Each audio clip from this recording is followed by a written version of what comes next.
Welcome back to Living in the Netherlands. I'm your host, Louise Weatherhead. This is part 2 of our episode on moving from South Africa to the Netherlands with children who have special needs.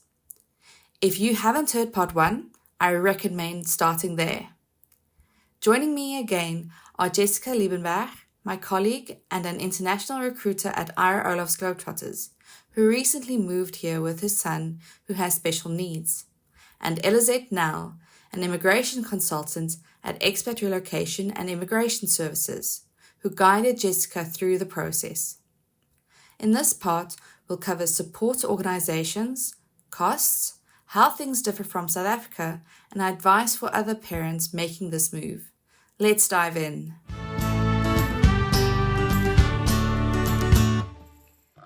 And you've mentioned various organizations that are involved. Can you mention a few and explain what each of these do? Because I remember you mentioning a couple that I couldn't even remember the acronyms for. I think Jesica would need to help me because she's, but let's start. So as we said, the huisarts for all referrals to medical things. Then if the child has physical needs, not all children have physical needs or needs for specific therapies, but then a rehabilitation center is wonderful because it's a center where they have different therapists. A child is assigned what they call a rehabilitatiearts. So that's a rehabilitation doctor who's then in charge of the whole rehabilitation program and the rehabilitation team, and then they decide whether a child needs OT or speech therapy or physiotherapy or whatever. So such a rehabilitation center is a wonderful resource for children. And they also help with getting aids, right? If your child needs a wheelchair or if your child needs a walker or anything like that, they help you organize that, which is also amazing in these rehabilitation centers. And then it's also being funded by so sometimes some types of support is funded by the medical aid. Yes. Some is funded by the municipality or that fund, special needs fund from the municipality. So I know of a client of mine who had these double bicycles for an older child with special needs, and that was then funded by the gemeente.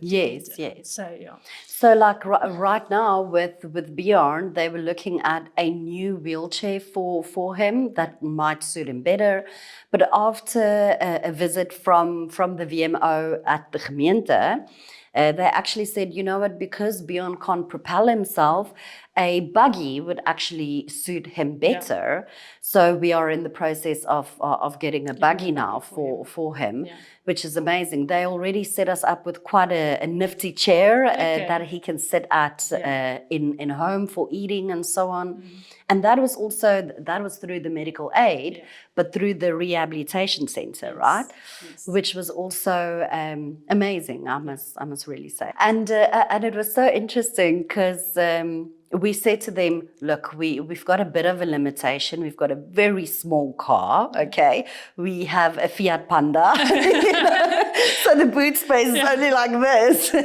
And they even took that into consideration, right? When they came to see us, they're like, I understand you've got a Fiat, so can only fit the space, right? And I said, yes. They said, don't worry, we'll make sure it fits in the car as well, which is amazing. You know, it just shows the type of thoughts going into that process to help you and your family as an individual family. And not a question of, well, you're getting it for free, so you must just take what you can get. No, not at all.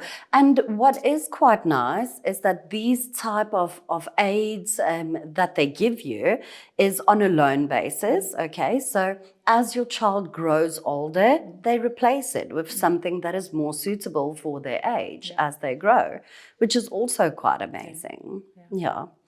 So to get back to the list of people. Oh, sorry.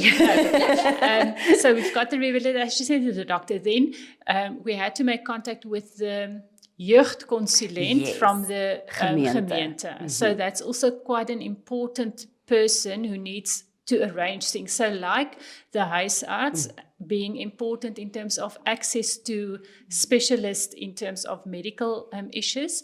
The jeugdconsulent from the gemeente is quite important to give access to other types of support, like getting them onto a waiting list for daycare or maybe, Jesica will elaborate on what they do. But that was also quite an important person to get on board right from the start. Yes.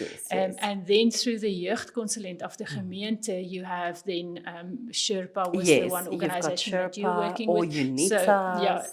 So in Hilversum gemeente, where Jesica is living, Unitas is the Samenwerkingsverband. Yes. So they arrange schooling.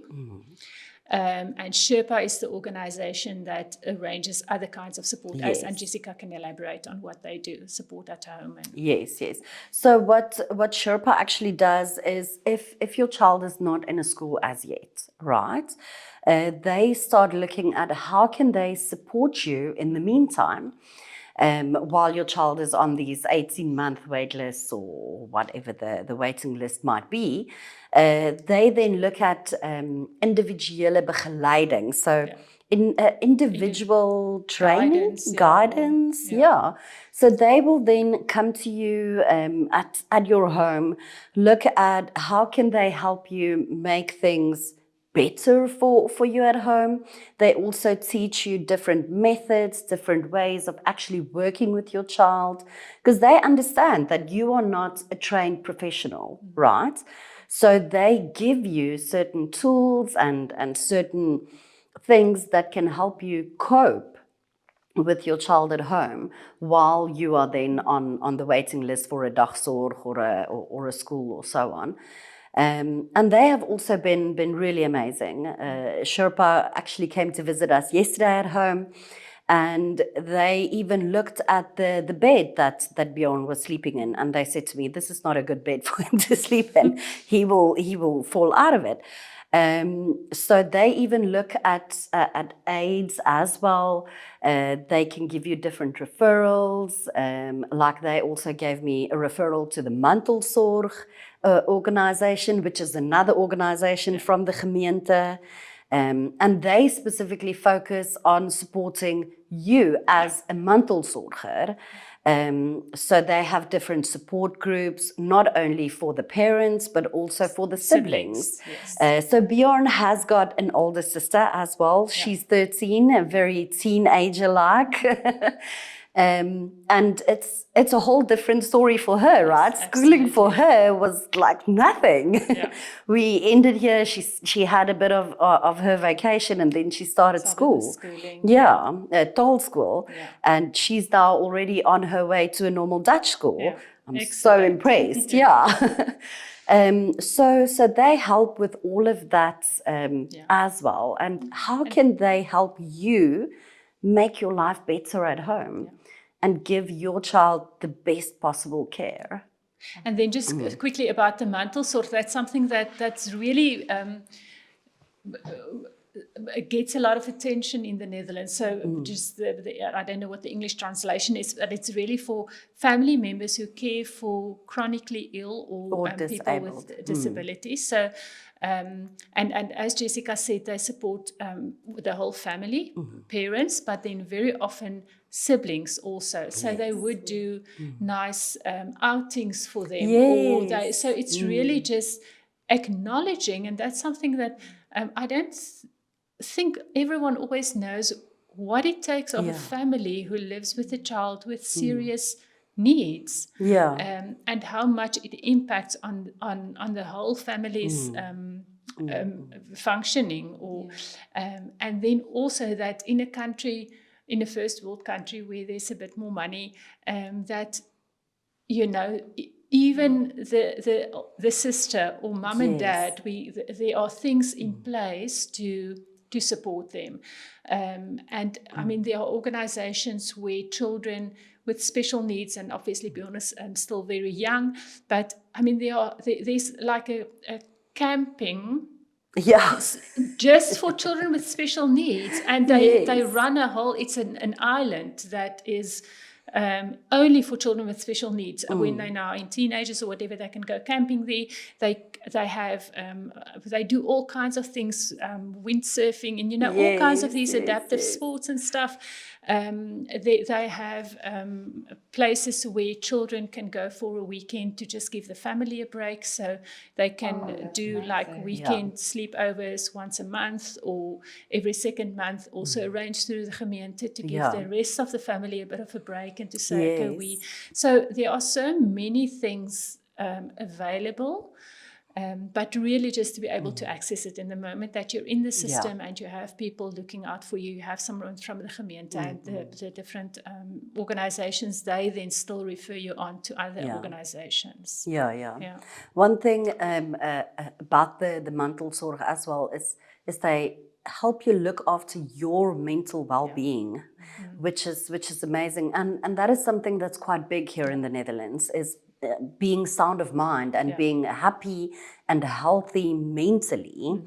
And that's often difficult with a special needs child. It's really difficult. You go through ups and downs, and some days you feel very blessed, and some days you're thinking, why the hell me, but so that really makes it very nice. They even have a hotline and say, hey, if you just want to chat to someone, we are waiting, chat to us, which I think is just, it's amazing. Yeah. And what I understand from talking to Jesica and I've got my sister here and other family members, is that these aren't systems or organizations that work in isolation of each other. They constantly work together. You get assigned a team, if I can put it that way. You have your various contacts. Everybody knows what's going on with everybody else. So it's a coordinated effort to help not just your child, but you as a family as a whole. It's a very holistic approach to the caregiving. Where are you currently in this entire process at the moment, Jess? Oh, yeah. No, it's been a process, right? But we are finally on the waiting list for Bjorn. He's currently on a waiting list at one school, hopefully another school by the end of this week. But yeah, it was quite a journey because he didn't really have a formal diagnosis. We had to get that first. He was already, we had an intake with another school, a very nice school. I was so sad that he couldn't go. I even started crying, right? I'm like, oh, I just want my boy to go to this amazing school. But he wasn't at the level that they needed, so he was rejected from that school. But you can only be on so many waiting lists, right? So right now we're pushing it already, having him on 2. But yeah, we're in the waiting period now. Okay. So spannend, yeah. And just from your experience so far, I know the hassle of waiting, the bureaucracy is a pain, but what you're looking forward to and what you've experienced so far, how does it compare to South Africa? The support you receive there, the costs involved, the family stress, how does all of it compare to what you're currently experiencing, what you're looking forward to in the future? So what was quite interesting about our situation is that we came over on my visa, right? So we now have a parent at home. My husband Eben is at home, which is completely different for us because he used to be the main breadwinner, and now all of a sudden he's basically dad/mom, looking after the kids, looking after the home, and I think people looking at making this transition or moving to the Netherlands with a special needs child, it really helps to have that other parent be at home, arranging all of these things, and just arranging these things basically, right? And taking care of your child while you are on this waiting list. So that was quite something that we had to kind of get used to, and my husband had to get used to, because he was not used to looking after the kids like the whole day. He's doing quite well though, I must say. He's a very good dad.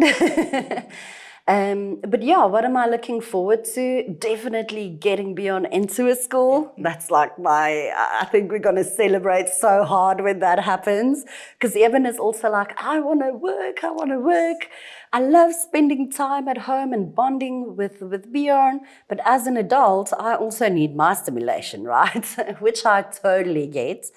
So he actually got a part-time job now, just over weekends, to help him stimulate his mind and just get out of the house a little. Since that has happened, we're a happy family again, because he was also getting frustrated and and difficult, So yeah, very excited that we are on a place where we've got Sherpa involved now, we've got the gemeente involved now. All of these things have starting to connect, So all of these appointments and meetings and everything that we've been to, that we've gone to, is now starting to connect with each other, and things are starting to happen. So that's very exciting for me. Support in the Netherlands is completely different to support in South Africa. In South Africa, I had to basically do everything myself, and you have to support yourself, basically. You get little to no help at all when it comes to things like this. You have to be the one that says, all right, my son really needs therapy, and then you need to go and see a doctor, and you need to get all of that sorted. But here, they actually support you. The gemeente supports you. Sherpas supports you. Unitas, the Samenwerkingsverband. They really look at it holistically and see what they can do, how they can do it, and what is the best for you and your family. It's really a big difference to what we had in South Africa. Also, in South Africa, we had support from the family, right? Here, we don't have family. We've got friends now, yay. But it also takes a special kind of person to take care of a special needs child. So I cannot yet trust anyone else to look after Bjorn, because they don't know him, they don't know what triggers him, and how to really look after him. So that is a bit difficult, definitely, not having family as your cushion. But having the support of the gemeente, the mantelzorg organization, all of that, it makes the blow a little bit softer, So yeah. Did I answer your question? No, you answered it perfectly. I just think a lot of South Africans with special needs kids have been so struck by the costs, and it's just getting more expensive, and the stress of working to pay those costs, making sure that their child is cared for when they're not even there anymore. Yeah. Who's going to look after their children going forward? And I think it's for us to say it's going to cost you nothing or it's going to be covered is kind of scary. It sounds like, too good to be true. So can you tell us about a little bit about how the medical aid here works, how it ties in with the organization? What's your what do they call it? Your eigen risico costs, like the amount that you have to pay for that. The support from the municipalities, is it really that amazing that it is. I won't lie, right? So I must say I was quite shocked. Okay, at the beginning of the year, I got a statement from the medical aid. Now, remember, Bjorn was already with the neurologist. He was already with a mitochondrial specialist on this side. He already saw the hazards. He's already, on the medication and everything. And I got this statement from the medical aid, and I'm like, what's going to be my contribution. Yeah, what do I need to contribute here? Because I saw that already was up to 15,000 euros. Yeah. All of his medical things, the chair, the this, the that. And I remember looking and I'm like, shit, what am I going to do? And I scroll down and it's like, eigen risiko, 0. Yeah. I was like, what? How is that even possible? I even called the medical aid and I said to them, are you sure? Did you send me the right statement here? Yeah. You sure I don't need to pay anything in? They said to me, no. Children in the Netherlands fall under the Child Care Act. Under the Child Care Act, they actually don't pay for any medical any medical expenses. They don't pay for schooling. And even now, we are currently busy with a VLZ or CIZ application. And that basically falls under the langdurige wetsorg. Ja, wet langdurige zorg. Wet langdurige zorg, sorry, yeah. And that basically means that we registered Bjorn now to say he will never in his life be able to take care of himself.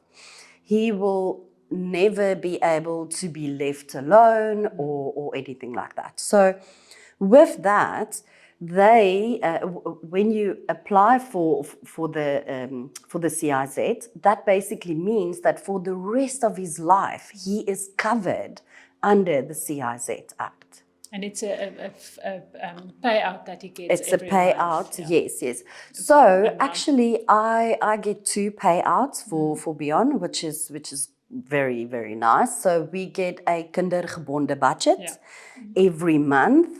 That's about 400 euros that I get for him. And that just basically means Eben cannot work. He's at home taking care of him. Shame, I give that money to Eben. I'm like, you are doing all the hard work, right? The heavy lifting.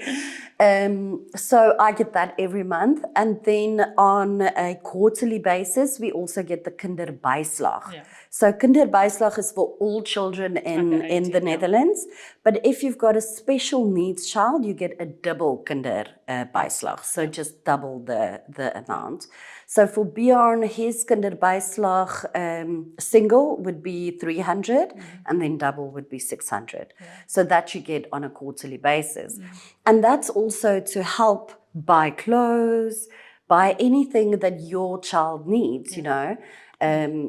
Like swimming, Bjorn loves swimming, so he can't swim himself, obviously, but he loves being in the water. So that then pays for the swimming. The kindergebonde bijslag, that's also dependent on your salary. Your income. Yes. Your kindergebonde budget is dependent on your salary. And as I said, if it's a single income family and the parent earning an income receives a 30% ruling, then because the fiscal salary is lower, because of the 30% ruling, a family usually do qualify for the kindergebonde budget. And then obviously if there's a dual income, once even starts working or the salary gets higher, the combined salary, that either gets reduced or it would fall away. I'm just a little bit confused because like the 30% ruling, it means that you're only taxed on 70% of your income. Yeah. So then that's your fiscal salary. So according to the all officials, that salary on which you pay income is your fiscal, your income tax is your fiscal salary. So that's salary registered with the tax authority. So all your toeslagen, all your subsidies from the tax authority is then calculated on that reduced salary.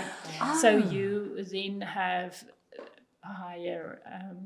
So they only it's to your benefit. They don't look at your brutto or gross. They look at the fiscal, income. Your fiscal salary, the salary on which you pay social security, and if you're talking about any so kindgebonde budget and kindgebonde budget comes from the tax authority. Kinderopvangtoeslag bijvoorbeeld comes from the tax authority. But other allowances that's not linked to your income, or it's not linked to the tax. Yeah. So Then they look at your gross salary. Okay, So it okay. is, So, a bit so different, yeah. okay, then I put it in right. Okay, thank you. Great I to was- see Elizette there.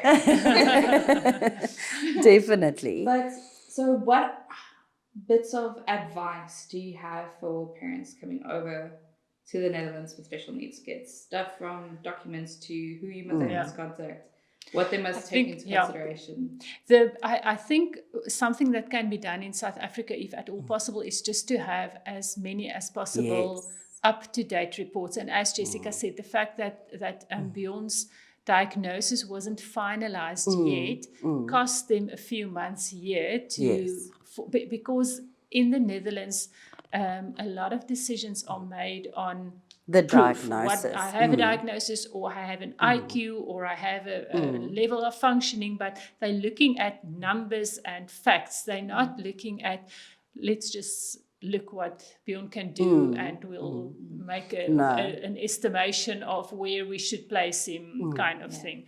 So if at all possible, assessments or reports, or if they receive therapy, up-to-date reports, so that the medical or the support, whatever support, scholastic or medical, can continue and it's not interrupted by reinventing the wheel and being sent for assessments and all of that. I think that's quite important. And then also to start reading up on special needs, all these things that we mentioned now, as soon as you know in which gemeente you will be living, to start trying to find out if you don't have someone who's here already who can answer your questions, join Facebook pages of the internationals in that gemeente, or there's Facebook pages, special needs families in the Netherlands. I've also joined those. They are so cute, actually. Join. Try and get as much information as possible so that you can hit the road running once you're here. Once you arrive, that you already know these are the people that I need to contact. These are the things that I need to put in place as soon as possible. Yeah. No, definitely. I fully agree with Elizette. You know, it all starts in South Africa. Each and every single person that your child sees for anything, get a report from them. Get some sort of a report, because that really helps on this side, and it really helps get everything started and just making the process smoother, you know. I've also heard, so documentation as much as possible, research as much as you can, connect with communities ahead of time. I also heard through the conversations, patience. Yes. Do not expect to get here and just be placed like that. It doesn't happen like that. You have to go through their processes and you have to follow their steps as well. I also heard that it is really helpful, although it's understandably stressful, to have a partner at home for that period to help look after just for the first couple of months, you know, and until you are settled back in home. Because you know, with special needs children, they are very, I think with any special needs person, they are very, how can I say? They like their routine. They like their routine, yes, and their environment. And it is a massive shock for them all of a sudden to be in a new country, a new home, a new bed, a new language. All of a sudden, these doctors are talking Dutch to Bjorn, and he sometimes like looks at them like, what? You know, they find it very cute, but he's like, I don't understand a word you're saying, right? But it takes time for them to settle in again and to get back into that routine. And it really helps to have that person, not forever, a couple of months, just until you are back and running again. Also, in terms of, because as you remember, Jessica, initially there were 2-3 appointments a week. Oh, then it you was visit this insane. person and you think, Yes. okay, I saw the doctor now, but then from that appointment comes 3 Other other appointments, and you just have to be all over the place. Yeah. And if 2 parents are working full time, it would be a challenge. But also then practically, in Bjorn's case, it's 7 months later and he's still not in his school. Yeah. So even though Eben would want to start working, it's not possible for him because someone needs to look after Bjorn. Exactly. So also just to keep that in mind when you come over, and not to think I'm going to be able to play. My child will be placed immediately, and both of us will be working, to just be realistic. Yes. To know that the sooner you can start working there, obviously the better, but also be aware that it could take longer than for a child to be expected. placed. Yeah. I must say, I mean, some parents with children with special needs come over, and we were already able to get the child placed even before they arrived, and they could start immediately. So it really depends on the situation. In Jessica's or in Bjorn's case, the waiting lists are long, and it often is, but it's not always. Yeah. So sometimes children can start immediately. It depends on the disability and absolutely. what the child needs. Yeah. I would also just say, remember to be kind to yourself. You are also going through a major transition in your life. Immigrating is not for sissies. It's difficult. It is hard. It's a lot of adventure. It's a lot of excitement.